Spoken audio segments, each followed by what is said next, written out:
Hello everyone, कैसे हैं आप सभी। Welcome to my channel easy maths classes. My name is Fida Zaidi and today I am going to explain chapter 8.1 NCERT mathematics introduction to trigonometry. तो let's start today's session.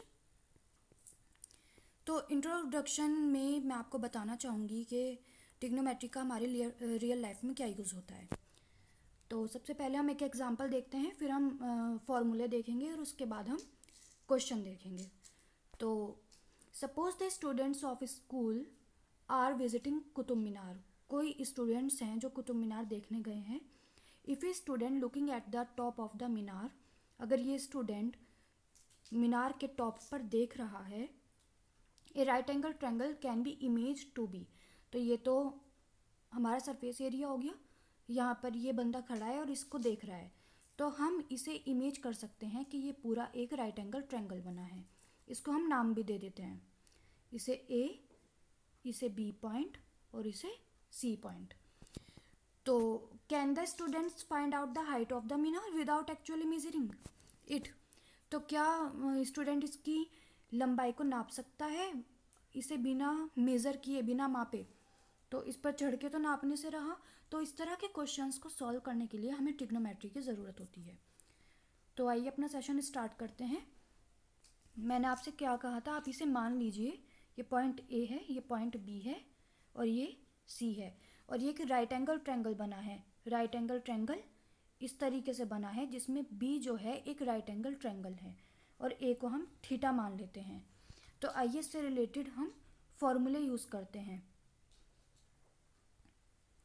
तो formulas होते हैं sign theta, cos theta,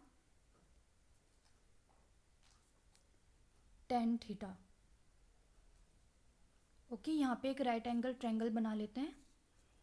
ये हमारा right angle triangle बन गया। Sorry, एक बार इसे और रिमूव करके बनाना पड़ेगा।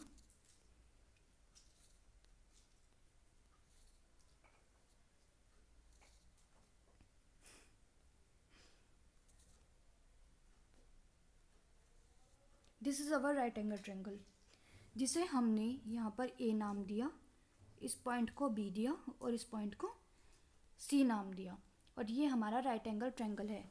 ट्रायंगल्स के बारे में आपने क्लास 8th में पढ़ लिया होगा। Acute angle, obtuse angle, right angle triangle, ये सब क्या होते हैं। तो this is acute angle. Okay, acute angle theta. तो हमें थीटा की वैल्यू निकालनी है। तो साइन थीटा की वैल्यू होती है, हिंदी में तो कहते हैं लंब, इसे क्या कहते हैं, परपेंडिकुलर। इसे क्या कहते हैं, हाइपोटेनियस, और इसे क्या कहते हैं, बेस। इसे एक बार और मैं अच्छी तरह एक्सप्लेन कर देती हूँ इस पूरे ट्रायंगल को, ट्रायंगल में क्या क्या फॉर्म्स होती हैं। तो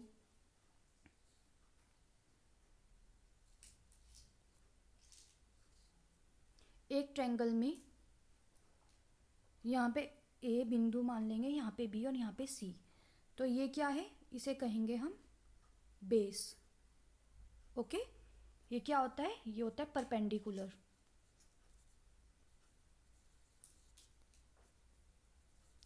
परपेंडिकुलर। ओके, और ये क्या होता है, हाइपोटेनियस। हाइपोटेनस। तो हिंदी में इसे लंब कहते हैं, इसे आधार कहते हैं और इसे कर्ण कहते हैं। अगर कहीं मेरे मुंह से ये निकल जाए कि साइन थीटा की वैल्यू लंब बटे कर्ण होती है, तो यानी परपेंडिकुलर अपॉन बेस होती है। तो आई होप आप इतना समझ गए होंगे। ये 90 डिग्री का एंगल बनाता है और ये आपने 8th क्लास में भी पढ़ लिया होगा। तो इससे रिलेटेड क्वेश्चन देखते हैं अब।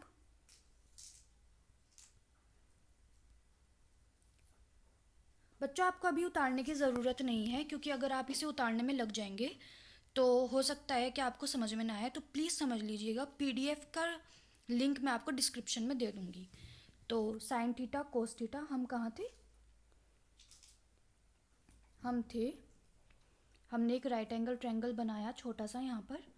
इसे ए नाम दिया, इसे बी नाम दिया और इसे सी नाम दिया। ये हमारा बेस है, ये हमारा परपेंडिकुलर है और ये हमारा हाइपोटेनियस है। हाइपोटेनियस का जो स्क्वायर रूट होता है वो इन दोनों के योग के बराबर होता है। तो सबसे पहले हम पाइथागोरस प्रमेय पढ़ेंगे, साइन थीटा और कोस थीटा को बाद में देखेंगे।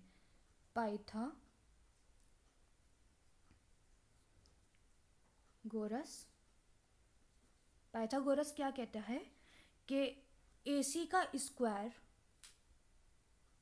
इक्वल टू होता है AB के स्क्वायर के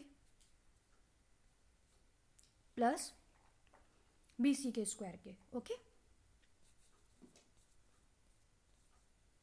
यानी हाइपोटेनियस का स्क्वायर AC इसकी लंबाई है, AB की लंबाई, AB को क्या कहते हैं, बेस के स्क्वायर के प्लस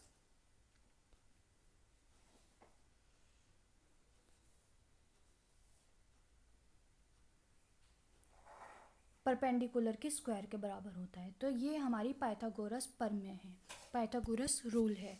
तो इन क्वेश्चंस को करने में इसके बहुत इंपॉर्टेंट रोल होता है, तो ये आपको बात अपने दिमाग में रखनी है। आगे देखते हैं। अब हम सीखेंगे sine theta,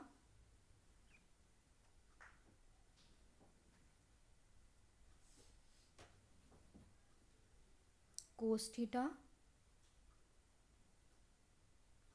tan theta, cot theta, sec theta और कोसेक थीटा की वैल्यूज़। ये हमें निकालनी कैसे हैं? तो राइट एंगल ट्रायंगल छोटा सा बनाते हैं, इसको पॉइंट A, इसको पॉइंट B, इसको पॉइंट C कंसीडर करते हैं। साइन थीटा की वैल्यू, ये क्या है, ये हमारा परपेंडिकुलर है, ये हमारा बेस है और ये हमारा हाइपोटेनियस है। तो साइन थीटा की वैल्यू लंब बटा कर्ण होती है। लंब क्या है, परपेंडिकुलर, परपेंडिकुलर को हम क्या कहेंगे, BC अपॉन AC। ओके, ये आपको याद रखना है। तो साइन थीटा की वैल्यू लंब अपॉन कर्ण होती है, यानी परपेंडिकुलर अपॉन हाइपोटेनियस होती है। इसको हम P अपॉन H भी लिख सकते हैं। कोस थीटा की वैल्यू AB अपॉन AC होती है, यानी बेस अपॉन हाइपोटेनियस होती है। टेन थीटा की वैल्यू BC अपॉन AB होती है। ठीक है, अभी हम इतनी ही देखेंगे, यहाँ पे जगह थोड़ी कम रह गई।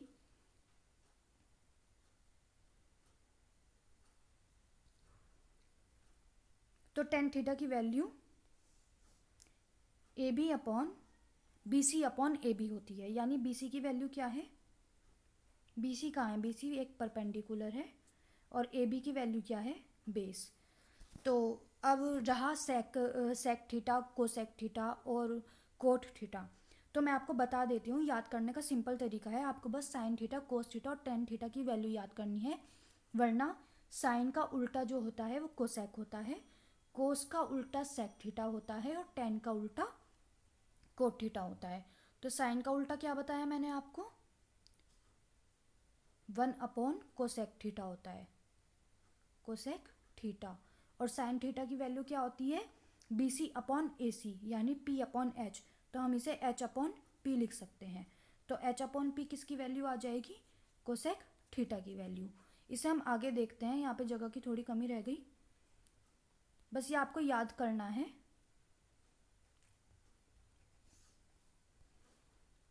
आपको क्या याद रखना है, आपको याद रखना है कि साइन थीटा जो होता है वो अपोजिट एंगल होता है कोसेक थीटा के।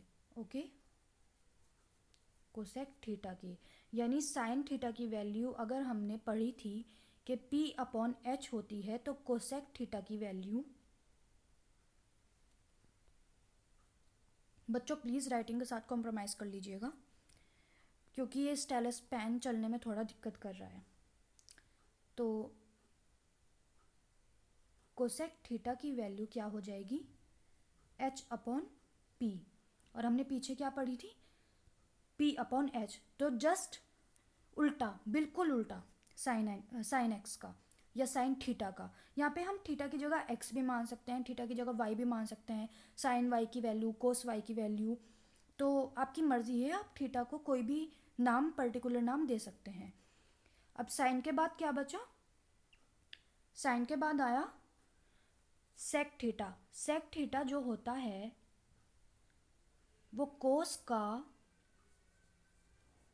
उल्टा होता है। ओके, और कोस थीटा आपने वहाँ पे क्या पढ़ा था, कोस थीटा की वैल्यू b/h। तो यानी अब सेक थीटा की वैल्यू क्या हो जाएगी, बताइए, h/b।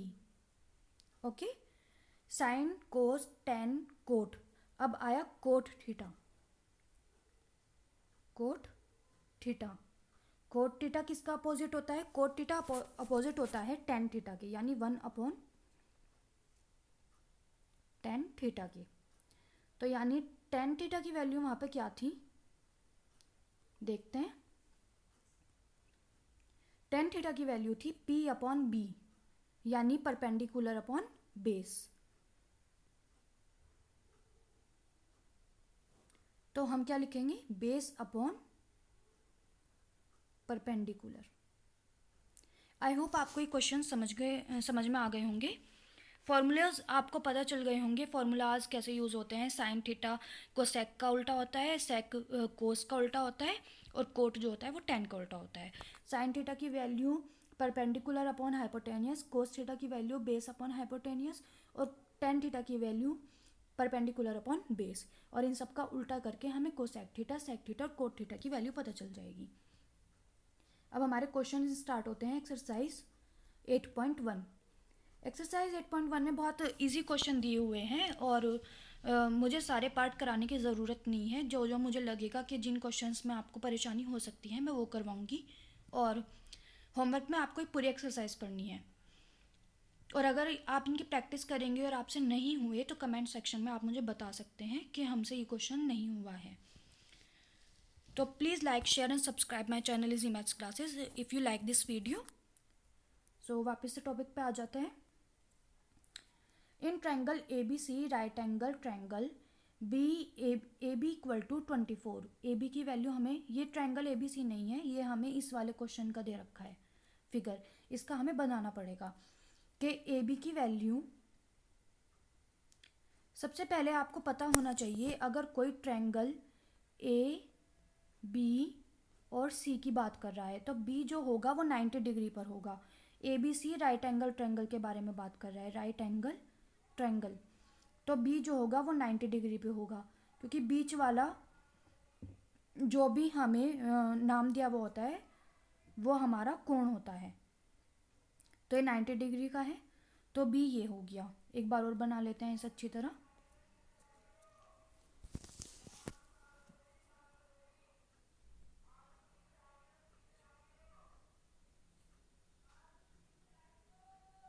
A, B और C, और B जो हमें दे रखा है वो 90 डिग्री दे रखा है, क्योंकि हमें बताया है कि त्रिभुज या ट्रायंगल ABC जो है वो 90 डिग्री का कोण बनाता है, यानी वो राइट एंगल ट्रायंगल है। और AB की वैल्यू हमें क्या दे रखी है, 24 सेंटीमीटर, और BC की वैल्यू क्या दे रखी है हमें, 7 सेंटीमीटर। तो हमें sine A comma cos A की वैल्यू निकालनी है। Sine A comma cos A की वैल्यू निकालनी है। तो पहले पाइथागोरस प्रमेय से हम AC की वैल्यू निकालेंगे। तो पाइथागोरस हमें क्या बता रहा था, पाइथागोरस हमें बता रहा था कि हाइपोटेनियस का स्क्वायर जो होता है वो इक्वल टू होता है परपेंडिकुलर के स्क्वायर के प्लस बेस के स्क्वायर के। यानी हम लिख भी सकते हैं AC square equal to AB square plus BC square. ठीक है, तो AB की वैल्यू हमें वहाँ पे क्या दे रखी है, AB की वैल्यू 24 है और BC की वैल्यू 7 है। AB की वैल्यू 24 का होल स्क्वायर आ जाएगा, क्या दे रखा है इसकी वैल्यू 24, और BC की वैल्यू 7, और BC की वैल्यू क्या दे रखी है 7 का होल स्क्वायर आ जाएगा। तो हमें AC स्क्वायर की वैल्यू पता चल जाएगी। AC स्क्वायर की वैल्यू क्या आएगी, 24 का 2 बार गुणा करेंगे तो हमें क्या वैल्यू मिलती है, बताइए जल्दी। 24 और 24 की मल्टीप्लिकेशन करने पर 5 7 6 और 7 7 ज़ा 49। जब हम इसे ऐड करेंगे तो हमें 6 2 5 मिलेगा। तो AC की वैल्यू क्या आ जाएगी? 25। आई होप आप ये क्वेश्चन समझ गए होंगे। तो यानी ये वैल्यू हमें 25 मिल गई। अब हमें AB की वैल्यू पता है, BC की वैल्यू पता है और AC की वैल्यू पता है। जब हमें सारी वैल्यूज़ पता चल गई हैं तो आराम से हम साइन A और कोस A की वैल्यू निकाल सकते हैं। तो आगे देखते हैं। क्वेश्चन में हमें क्या बताया था? क्वेश्चन में हमें बताया था कि साइन A और कोस A की वैल्यू बताइए। और साइन A की वैल्यू क्या बताई थी मैंने आपको? क्या होती है साइन A की वैल्यू? लंब बटे कर्ण, यानी BC upon perpendicular upon hypotenuse, BC upon AC। और BC की वैल्यू क्या है? 7 और AC की वैल्यू क्या है? 25। This is our required answer, यानी हमें साइन A की वैल्यू पता चल गई। अब आगे हम किसकी निकालेंगे? आगे हमें क्या बताया कि हमें कोस A की वैल्यू निकालनी है। ठीक है, तो कोस A की वैल्यू निकालेंगे।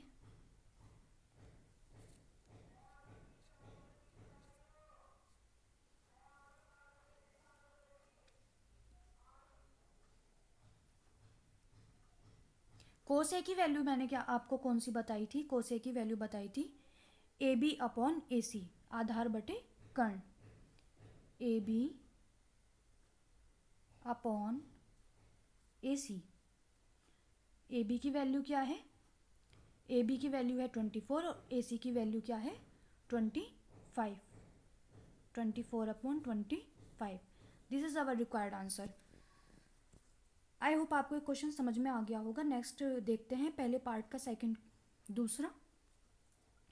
दूसरे में क्या है कि साइन C और कोस C की वैल्यू निकालनी है। अब यहाँ पर थोड़ी दिक्कत होती है बच्चों को कि हमें यहाँ पे पहले तो हमने A की वैल्यू निकाली, इस वाले A की वैल्यू, तो हमें जो साइन A की वैल्यू रखी और कोस A की वैल्यू रखी वो AB अपॉन AC या BC अपॉन AC रखा।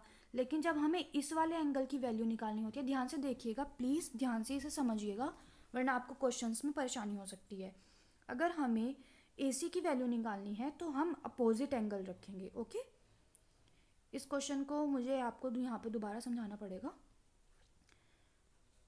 ये हमें कोई एक राइट एंगल ट्रायंगल दे रखा है और हमें इस वाले एंगल के बारे में पूछा है। अगर इस वाले के बारे में पूछता तो हम साइन A की वैल्यू क्या रखते?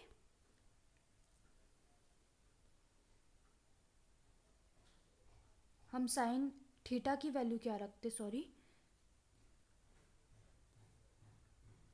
BC upon AC। यानी हमें एंगल A के बारे में पूछ रहा है। ये किसके बारे में? इस वाले एंगल के बारे में। ठीक है, इसे आप ध्यान से समझिएगा प्लीज़। लेकिन अगर हम साइन C के बारे में पूछा जाए हमसे तो ये वाला एंगल अपोजिट हो जाएगा, यानी अब हम लिखेंगे AC अपॉन BC। आई होप आपको समझ में आ गया होगा। ये वाला क्वेश्चन कुछ अलग टाइप का है। इसमें हमें साइन C और कोस C की वैल्यू पूछी थी और ऊपर वाले में कोस A और साइन A की वैल्यू पूछी थी। तो साइन C और कोस C की वैल्यू निकालने के लिए पहले हम इस वाले कोण का मान निकाल रहे थे, लेकिन अब इस वाले का निकाल रहे हैं। तो कोस C की वैल्यू निकालने के लिए साइन A की वैल्यू उल्टी हो जाएगी। तो यानी हम BC अपॉन AC ले रहे थे, लेकिन अब AC अपॉन BC लेंगे। तो आगे देखते हैं। क्वेश्चन एक बार नोट कर लीजिए।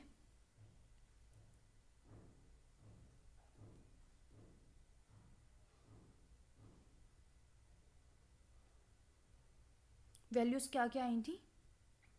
वैल्यूज़ आई थी 24, 7 और 25।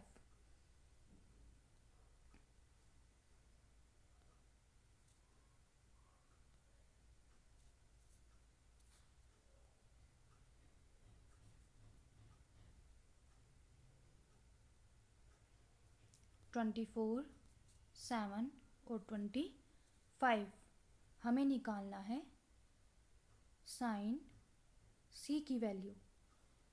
वैसे तो साइन की नॉर्मली वैल्यू आधार बटे लंब बटे कर्ण होती है, यानी BC अपॉन AC होती है, लेकिन हम इस वाले एंगल को निकालेंगे तो हम उसका उल्टा करेंगे, यानी AC अपॉन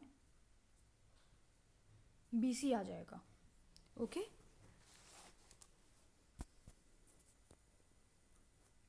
और AC की वैल्यू हमें क्या दे रखी है,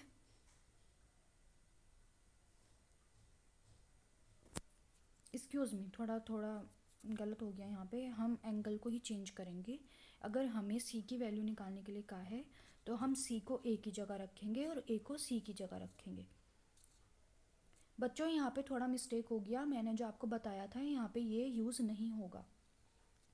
अगर हमें C की वैल्यू निकालनी है तो हमें पहले एंगल अलग करना पड़ेगा, यानी यहाँ पे A की जगह C रखना पड़ेगा और C की जगह A रखना पड़ेगा, और B तो है ही राइट एंगल ट्रायंगल, तो जब A की वैल्यू C से चेंज करेंगे तो सिर्फ हाइपोटेनियस तो हमारा वही रहेगा, सिर्फ आधार की वैल्यू बदल जाएगी।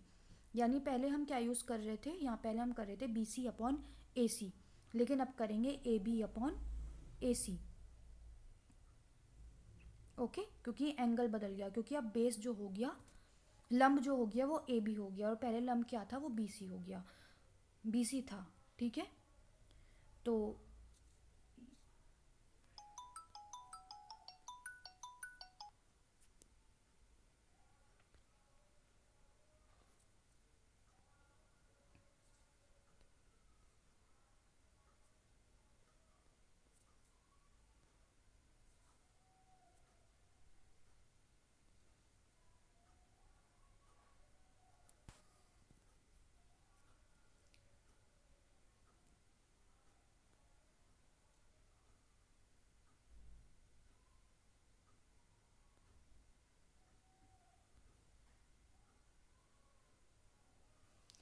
तो साइन C की वैल्यू क्या आ जाएगी, परपेंडिकुलर अपॉन हाइपोटेनियस। परपेंडिकुलर क्या है, AB। ठीक है, और AB की वैल्यू 24 है और BC की वैल्यू 7 है।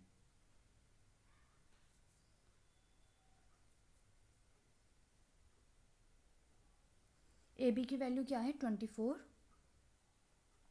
BC की वैल्यू 7 है, तो AC की वैल्यू क्या है, 25।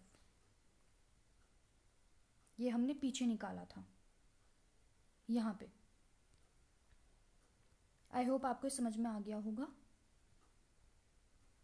आगे हमें कोस C की वैल्यू निकालने के लिए कहा है, तो कोस C की वैल्यू कैसे निकालेंगे हम, इसी तरह निकलेगी, क्योंकि एंगल तो हमने चेंज कर ही लिए हैं। आधार बटे कर्ण होता है, यानी BC अपॉन AC, यानी base upon perpendicular, base upon hypotenuse. आप इंग्लिश में भी बोल सकते हैं, हिंदी में भी बोल सकते हैं, ज़रूरी नहीं है कि अगर आप CBSE से हैं तो आप इंग्लिश में याद करें, या अगर यूपी में हैं तो हिंदी में याद करें। जैसे आपको सुटेबल लगता है आप इसी तरह फॉर्मूले को याद कर सकते हैं, क्योंकि वहाँ पे आपको कोई पूछने वाला नहीं है, वहाँ पे सिर्फ आपको कॉपी में लिखना है। BC की वैल्यू क्या है, BC की वैल्यू 7 है, और AC की वैल्यू क्या है, AC की वैल्यू 25 है। आई होप आपको ये क्वेश्चन समझ में आ गया होगा, और अगर नहीं आया तो प्लीज़ आप कमेंट सेक्शन में मुझे बता सकते हैं।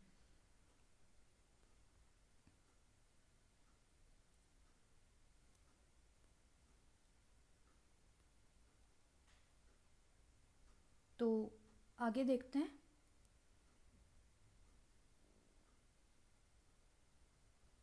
नेक्स्ट क्वेश्चन में हमें बताया है फिगर 8.13 फाइंड tan P और कोट R। तो इसमें भी देखो अलग अलग वैल्यूज़ हमें पूछी हैं। अलग अलग कैसे पूछी हैं कि एक तो Q की वैल्यू बतानी है, यानी tan P की वैल्यू बतानी है, इस वाले एंगल की वैल्यू बतानी है, और फिर कोट R की वैल्यू बतानी है, इस वाले की बतानी है। तो हम इस क्वेश्चन को उतार लेते हैं। ये थोड़ा इस साइड बना है, लेकिन हम इस साइड बनाएंगे ताकि हमें जल्दी से समझ में आ जाए। PQR, Q जो है वो राइट एंगल ट्रायंगल है, याद रखना बच्चों।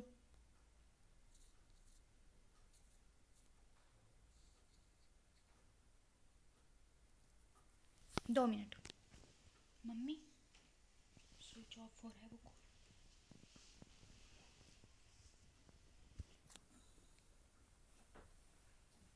P ऊपर था, Q और R।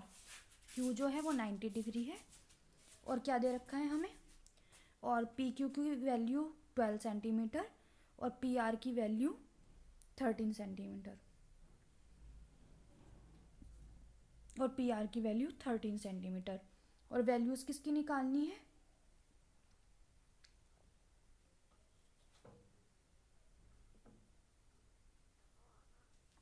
वैल्यूज़ निकालनी है हमें tan P और कोट R की वैल्यू निकालनी है, ठीक है, tan P minus cot R की।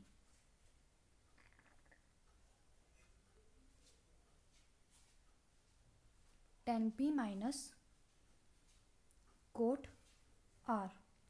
तो tan P की वैल्यू कैसे निकालेंगे, पहले तो हम कोट R की वैल्यू निकाल लेते हैं, क्योंकि कोट R की वैल्यू निकालना यहाँ पे सिंपल है। tan P की वैल्यू निकालने के लिए हमें P को यहाँ पे लिखना पड़ेगा और फिर R को वहाँ पे लिखना पड़ेगा। तो कोट R किसका अपोजिट होता है, कोट R अपोजिट होता है tan R का। तो पहले हम tan R निकाल लेंगे। मैंने कहा था कोट थीटा जो अपोजिट होता है वो tan थीटा का अपोजिट होता है, तो उसका फॉर्मूला क्या होता है,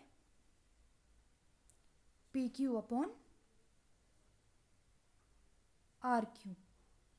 ये हमें कोट R की वैल्यू मिल गई और कोट tan R की वैल्यू मिल गई, और कोट R की वैल्यू क्या आएगी इसमें, RQ अपॉन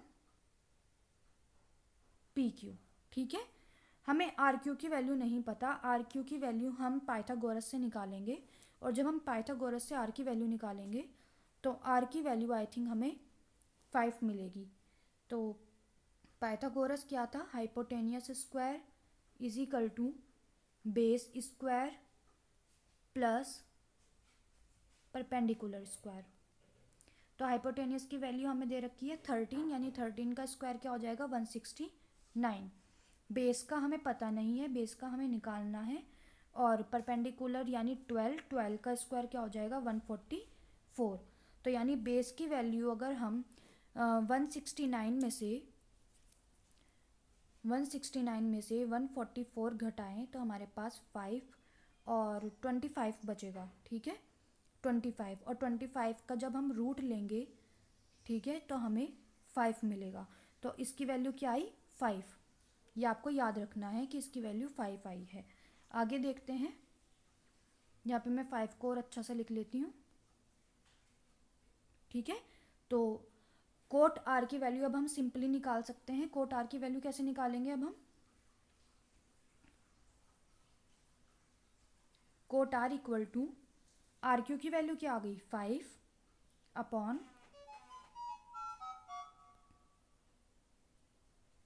RQ की वैल्यू क्या आई थी 5 अपॉन PQ की वैल्यू क्या है 12। तो हमें कोट R की वैल्यू पता चल गई 5 अपॉन 12। अब क्या रह गया, अब tan P रह गया। tan P को सॉल्व करने के लिए हम आगे इसी ट्रायंगल में चेंजेस करेंगे।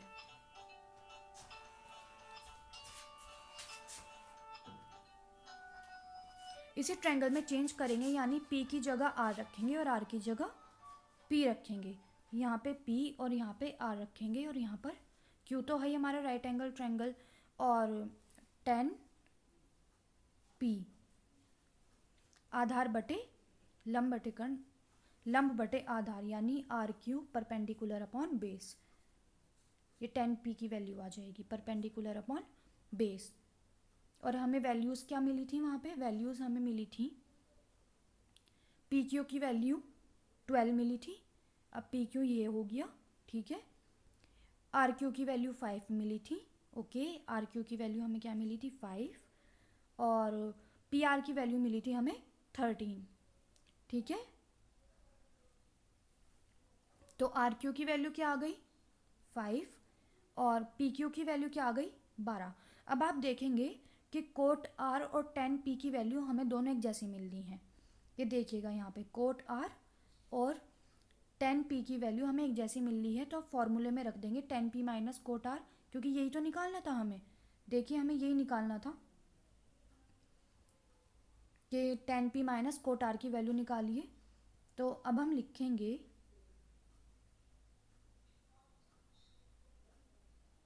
tan P minus cot R।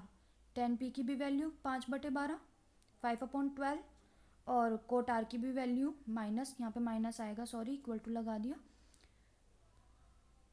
5/12, और इसके भी वैल्यू 5/12, यानी प्लस माइनस दोनों कट जाएंगे तो आंसर क्या आएगा 0। This is our required answer.